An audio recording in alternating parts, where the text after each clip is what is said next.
Hello, this is Erica Branch with DS Benefits Group, and I'm here with Angie Mosier. Hi, Angie. Hey there.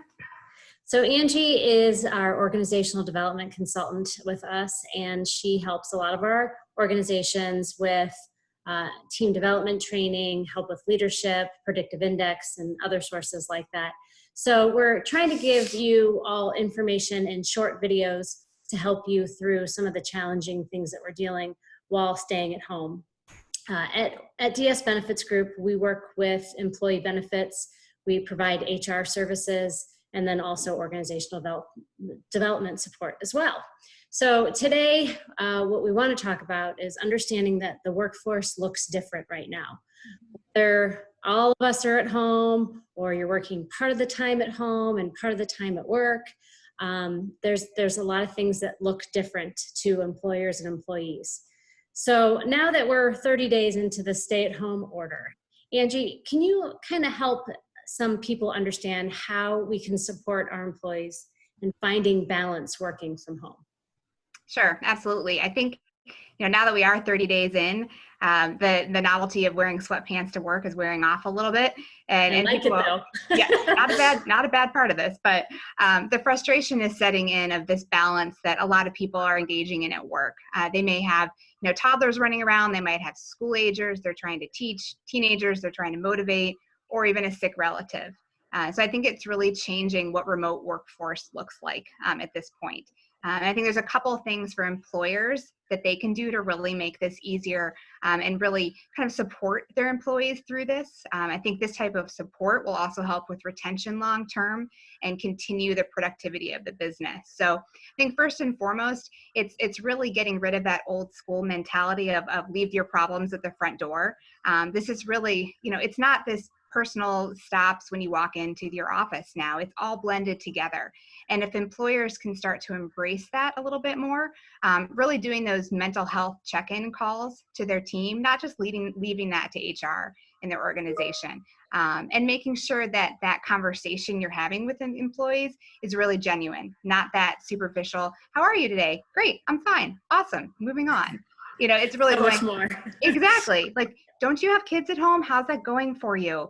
And if the employee kind of gives you a little bit, then open up to role model for them what it's like to talk about being at home. What if you said, I'm actually having some problems with anxiety right now. I got to get out more often. I have to exercise more. That's what I'm going to try to do. I mean, Think about what a relief that would be to your employee to know that you're going through it too. I think in that same vein, it's really embracing their families, understanding that there's going to be distractions, not having that employee. I mean, they're sitting there with the fear of God, knowing that there could be noise coming from the other room of either a spouse, a child, a dog, and just making them know that's okay. So that just frees up some of that tension for them, or, what a unique opportunity to get to know their family. I know. I mean, even with your dog, we get to see your dog almost every day, and that's like a highlight. Mm-hmm.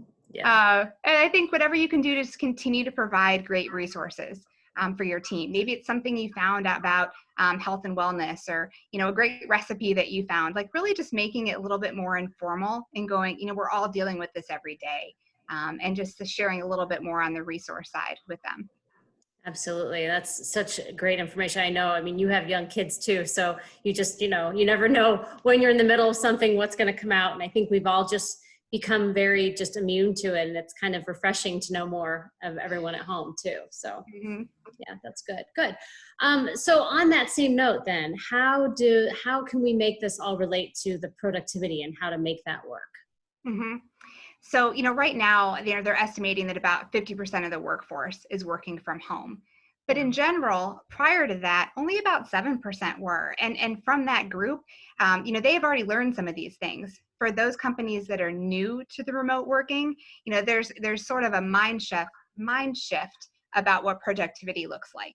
It's not necessarily those set office hours, for example. So pre-COVID-19, you went to the office at 9, you left at 5, and that was really, very binary for you. Now it's you're working from home, and maybe for some people, they need to work in blocks of time. They need to work from 7 to 9 in the morning, and then take a break from 10 to 12 and work with their kids on school, get back at it in the afternoon, put them to bed, and clock in again before, bedtime. So depending on your business needs, if you have employees that need that flexibility, opening up that door.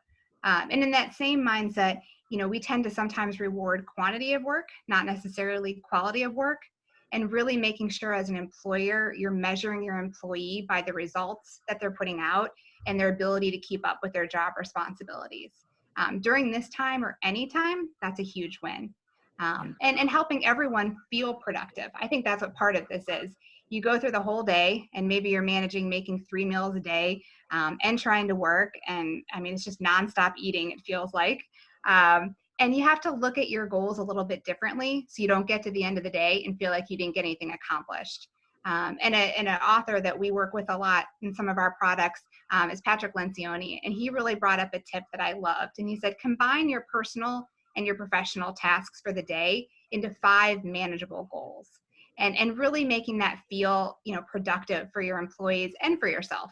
Maybe the goal is today to actually exercise, clean off your desk, call 3 clients and check in, whatever that might be, but setting a very manageable list.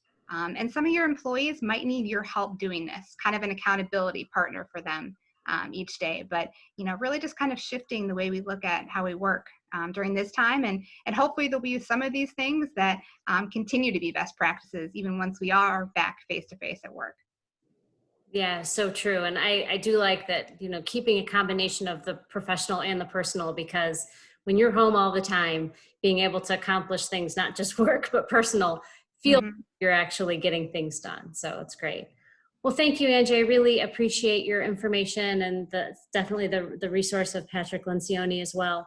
I do want to let everyone know that we will have handouts and more resources with links about some of the things that Angie has discussed. So please make sure you go to our website at dsbenefitsgroup.com, as we are keeping all of our contacts and clients up to date on the most information on COVID-19. So thank you so much and stay healthy, everyone. Take care.